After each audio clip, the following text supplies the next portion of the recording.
crois que je l'ai trouvé. Lui, là-bas, ça sera mon sapin de Noël.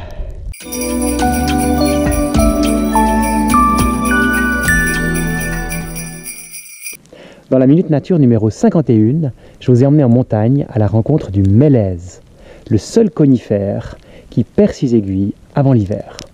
En fait, on est le 21 décembre, c'est le solstice d'hiver, il neige aujourd'hui.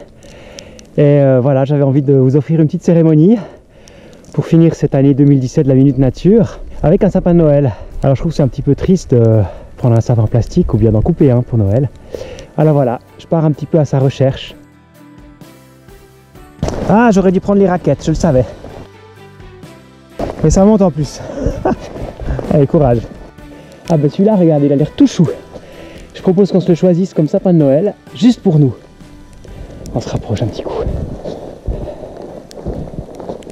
En fait, les premiers chrétiens, ils ont été malins. Ils ont placé Noël à un endroit du calendrier où il y avait déjà une fête, une grande fête païenne, qui correspondait au solstice d'hiver. Le solstice d'hiver, c'est le moment où les jours sont les plus courts.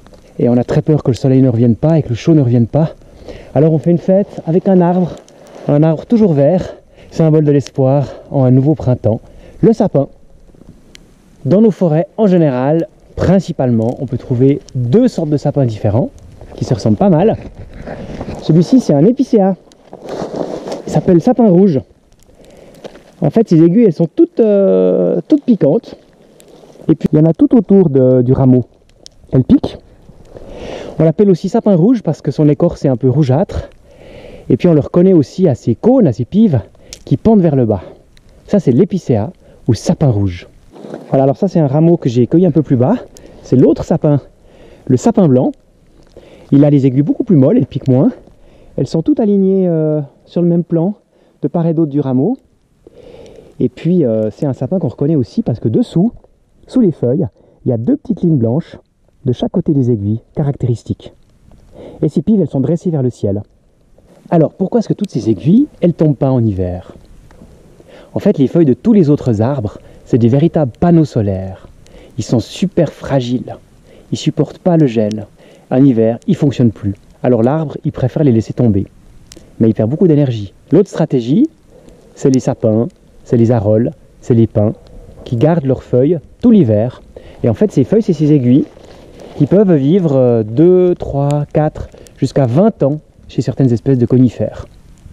Elles supportent le gel, elles supportent les parasites, elles supportent les intempéries pendant plusieurs années parce qu'elles sont très solides et ça prend aussi de l'énergie à fabriquer. Voilà, dans mon sac, j'ai pris une dizaine de pommes comme ça, toutes belles, toutes rondes, de la ficelle.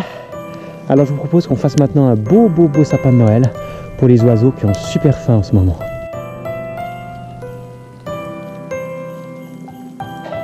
Et je pense que les grives et tous les autres oiseaux de la forêt, ils seront très contents. Voilà, ça se passe près de chez vous. La Minute Nature prend 2 semaines de vacances et vous donne rendez-vous de nouveau chaque jeudi à partir du 8 janvier pour de nouvelles aventures.